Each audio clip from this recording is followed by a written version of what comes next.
역대급 최악의 졸전 경기력을 펼친 홍명보호입니다. 홍명보호 출범 이후 가장 최악의 경기로 꼽히는데요.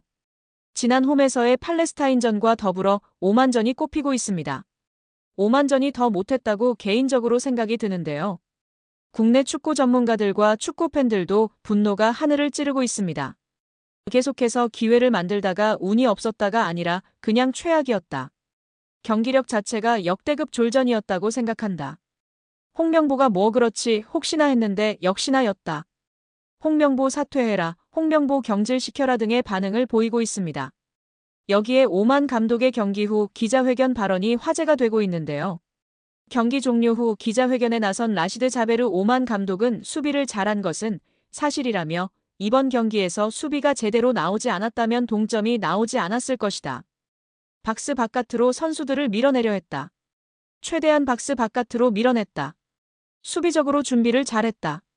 찬스가 왔을 때 득점까지 만들어냈기에 이런 결과가 나왔다라고 말했습니다.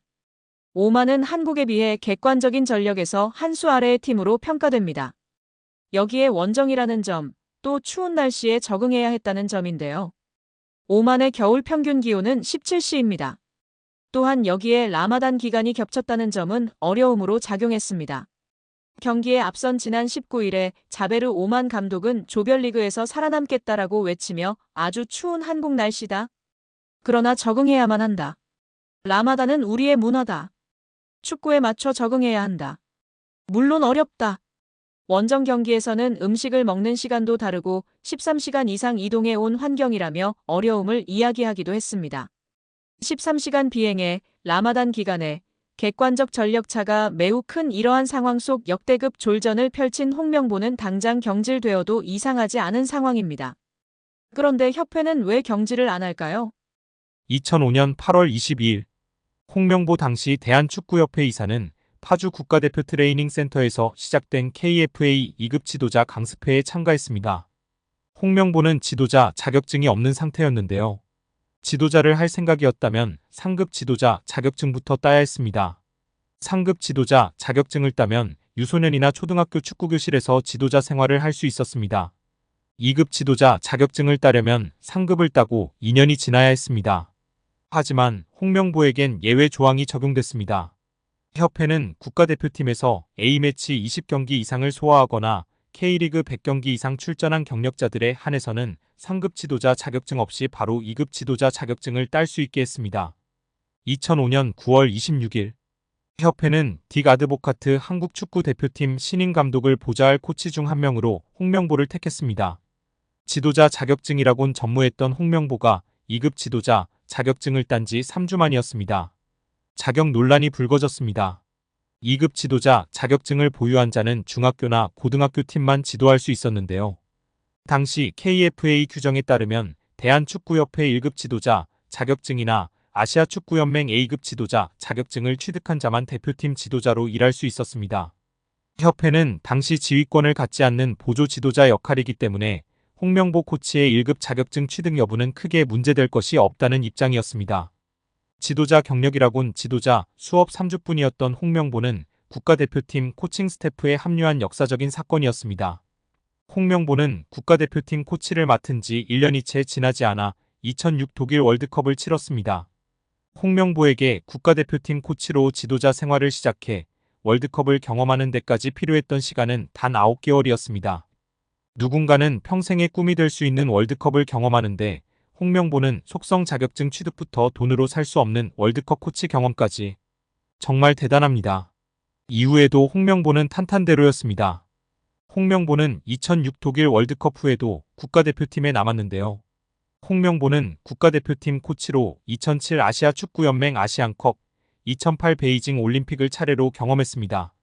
2006 독일 월드컵 16강 진출 실패, 2007 아시안컵 3위 및 음주 파문, 2008 베이징 올림픽 조별리그 탈락 등 대표팀은 실패를 거듭했지만 홍명보가 책임질 건 없었습니다. 홍명보는 2008 베이징 올림픽을 마친 후 감독 생활을 시작했습니다. 많은 축구 팬들이 알고 계신 것처럼 2010 광저우 아시안게임에서 한국은 한 수 아래로 평가받았던 UAE와의 준결승전에서 연장 접전 끝에 0대1로 졌습니다. 한국은 이 대회에서 3위에 머물며 홍명보의 경질이 예상되었습니다. 그러나 놀랍게도 홍명보는 경질되지 않았습니다. 아시안게임은 금메달이 아니면 의미가 없는 게 분명했고, 지난 2002년 부산 아시안게임에서 3위를 한 박항서 감독이 경질되었던 사례가 있기에 명분은 차고도 넘쳤습니다. 그러나 협회는 홍명보를 경질하지 않았습니다. 심지어 2014년 브라질 월드컵에서는 본선 1승도 거두지 못하고 탈락했는데도 협회는 재신임을 발표했었습니다. 결국 여론의 반발이 점점 커지자 기자회견을 열어 자진 사퇴했었습니다. 이후 협회는 2017년 홍명보를 행정총괄 책임자인 전무이사로 내정했습니다. 당시 홍명보는 행정 경험이 전무했었습니다. 이렇게 협회와 홍명보는 아주 끈끈한 관계였으며 증명 없이도 임기를 보장받았었고 낙하산으로만 채용되었던 홍명보였습니다. 이번에도 프리패스로 채용된 것도 홍명보는 뭐 자연스러웠을 겁니다. 홍명보는 나를 버렸다. 이젠 대한민국 축구밖에 없다고 하며 대표팀 감독을 승낙했다고 밝혔었는데요. 홍명보가 버린 건 자신이 아닌 울산입니다. 울산은 3년 재계약을 맺은 지 1년도 지나지 않은 감독을 협회에 내어주면서 상처만 남겼습니다. 홍명보는 대표팀 감독으로 실력은 물론이거니와 도의 신의를 저버리는 인성도 문제가 있는 감독입니다. 속히 선임 취소 혹은 자진 사퇴만이 답입니다.